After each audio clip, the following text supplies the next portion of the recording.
একটা স্বামী চাইলে বউকে সুন্দর একটা জীবন উপহার দিতে পারে। আসসালামু আলাইকুম আপু ভাইয়েরা, কেমন আছেন সবাই? জীবনে ছোটোবেলায় কোনো মেয়েকে বিয়ে দিবেন না। ছোটোবেলায় বিয়ে দিলে যে আপুরা এখনও বিয়ে করেনি তাদেরকে বলছে ছোটোবেলায় বিয়ে বসবেন না, মা বাবা দিতে চাইলো। আর মেয়েরা নিজে যখন নিজের পায়ে দাঁড়াতে পারে তখন বিয়ে করাই ভালো। মেয়ে হোক বা ছেলে হোক, প্রতিটা মানুষের নিজের পায়ে দাঁড়ানোটা সব থেকে জরুরি। নিজের পায়ে হাঁটতে পারাটাই মানে নিজের পায়ে দাঁড়ানো না, নিজে কোনো কিছু করার মতো যখন তৌফিক থাকে। যখন আপনার অভাব থাকবে তখন দেখবেন অভাবের দিনে আপনি অনেক মানুষকে চিনতে পারবেন, যারা আপনাকে এত পরিমাণ মানুষকে চিনতে পারবেন যেটা আসলে কল্পনাও করতে পারবেন না। তখন দেখবেন যে আপনার কে সত্যিকারে ভালোবাসে, কে আপনাকে ভালোবাসে না। যখন আপনার কোনো কাজ মানে আপনার কোনো নিজের ইনকাম থাকবে না তখনই বুঝতে পারবেন, সেটা একটা ছেলে হোক বা মেয়ে হোক। যখন মেয়েরাই ধরেন, অনেক মেয়েরাই আছে আমরা বাসায় বসে থাকি, কোনো কাজ করি না, তারা কিন্তু বেশিরভাগ মেয়েরাই কিন্তু হাজব্যান্ডের কাছে অবহেলিত হয়, কারণ যে সে ইনকাম করে না। কথায় আছে, অনেক হাজব্যান্ডরা আছে নিজে ইনকাম করে দেখে বলে যে তুমি ইনকাম করো না, আমি ইনকাম করি। নিজের ইচ্ছা মতো কোনো কিছু কিনতে গেলে সবাই আবার একরকম না, কিছু কিছু আছে মেয়েদের ক্ষেত্রে এরকমটা হয়ে থাকে। তো যাই হোক, সবচেয়ে ভালো মানুষ হবে পৃথিবীতে এমনটাও না, আর সবচেয়ে খারাপ মানুষ হবে সেটাও কিন্তু না। সুখ দুঃখ মিলেই মানুষের জীবন, তার মধ্যেই জীবনটা পার করে দিতে হয়। সবার ভাগ্য তার একরকম হয় না। যাই হোক, অনেক কষ্টের দিন পার করেছি এবং আলহামদুলিল্লাহ অবশেষে আল্লাহ সুখের দিন নিয়ে এসেছে। কষ্টের দিনগুলো যখন আমি ইনকাম করতাম না, যখন আসলে নিজের কোনো ইনকাম ছিল না, তখন আসলে অনেক কষ্ট করেছি। অনেক আত্মীয় স্বজন বলেন সবার কাছ থেকে অনেক অবহেলা পেয়েছি।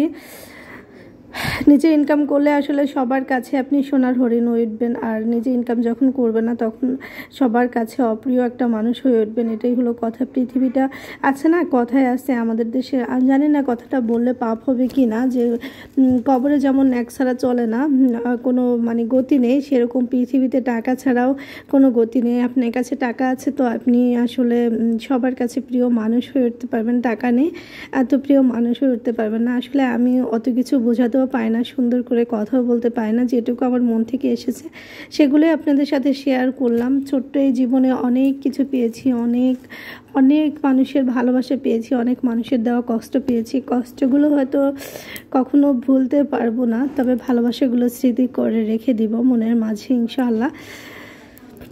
কষ্টগুলোকে স্মৃতি করে রেখে দিলাম, কারণ বিপদের সময় মানে যখন ইনকাম করতাম না তখন হয়তো অনেক মানুষকে চিনেছি।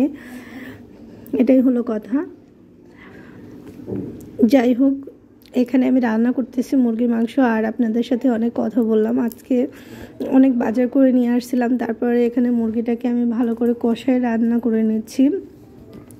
আর আমার বাসার বাচ্চারা মুরগি অনেক বেশি পছন্দ করে, ওদের প্রিয় একটা খাবার মানে মুরগির মাংস এবং মাছ ভাজি। মাছটা ঝোল রান্না করলে খায় না, ওরা ভাজি করলে খুব ভালো করে খায়।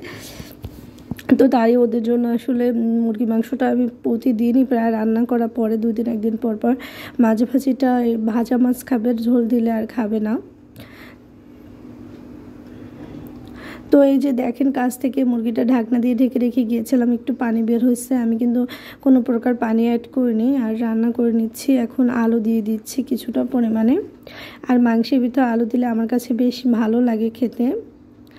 কে কে পছন্দ করো আপু ভাইয়েরা আলু দিয়ে মাংস খেতে কমেন্টে জানিয়ে দিও। আমার কাছে তো বেশ ভালো লাগে খেতে। আর তোমরা কিন্তু অবশ্যই সুন্দর সুন্দর কমেন্ট করবে, তোমাদের কমেন্টগুলো পড়তে আমার কাছে ভালো লাগে অনেক। দেন যদিও একটু রেটে রিপ্লাই দিয়ে ফেলে, তারপরে কিন্তু তোমাদের কমেন্টগুলো পড়তে অনেক বেশি ভালো লাগে। আর তোমরা একটু ক্ষমা দৃষ্টিতে দেখো, আমার ভয়েস খুব একটা ভালো না, কারণ আমার ভয়েস মিল্ড হয়েছে। তো আমি এখানে মাঝে মধ্যে আমার ভয়েসে সমস্যা হয়, কথা বললে ঠিকভাবে ভয়েস আসে না সুন্দর করে। তো যাই হোক, আমার আল্লাহর কাছে লাখ লাখ কোটি কোটি শুকরিয়া, আল্লাহ যেরকম আমাকে সৃষ্টি করেছেন সেটার উপরে আমি হ্যাপি। আর এখানে আমরা রাতে মানে খাবার বেড়ে নিচ্ছি, মাংস হয়ে গেছে আমার অলরেডি রান্না, এখন ভাত বেড়ে নিচ্ছি গরম গরম ভাতের সাথে। আর বেশি করে প্লেটে ভাত দিয়ে দিচ্ছি যেন দ্বিতীয়বার আর ওকে না দিতে হয়, এই জন্য আসলে বেশি করে দিয়ে দিয়েছি। এখন মাংস উঠিয়ে দিচ্ছি। আর এই ধোয়া ওঠা গরম ভাতের সাথে মাংস খেতে কিন্তু অসম্ভব মজা লাগে, তাই না? সবাই আমাদের জন্য দোয়া করবেন, আপনাদের জন্য অনেক অনেক দোয়া ভালোবাসা মন থেকে আছে, সব সময় থাকবে। আর যারা আমার ভিডিওগুলো খারাপভাবে দেখবেন তারা আসলে আমাকে ইগনোর করবেন, যারা ভালোভাবে দেখবেন তারা আসলে দেখবেন কেউ খারাপভাবে বাজে মন্তব্য করবেন। আর প্রথমে যে কথাটা বলেছি সেটা একদমই সত্যি, একটা স্বামী চাইলে বউকেও সুখী রাখতে পারে। সবাইকে